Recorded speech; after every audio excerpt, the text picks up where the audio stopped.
how you can change WhatsApp status layout. Now with the latest WhatsApp update, you will notice that the status has changed its layout. Now it's more like, a messenger type of layout. So I'll teach you guys how you can change that. But before that, if you are new to our channel, just head down below and hit the subscribe button so you don't miss out on our future videos. Also press the bell icon so you get notified when we release our new videos. Now let's get started. So the first things first, open WhatsApp.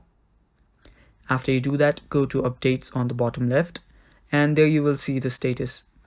Now what you need to do is you will need to just unfollow all the channels that you followed. Now to do that, you can just go to the channel, tap on the three dots on the top right, and tap on unfollow. After you do that, you'll have unfollowed the channel. Now do it for each and every one. Now you can unfollow it by long pressing on the channel and tapping on unfollow. Now do this for all, and after you've done that, you will notice that the status layout will change and it will now be vertical. So yeah, that is how you do it. That is how you change WhatsApp status layout, guys. Thank you for watching. That is all for the video. Stay tuned for more.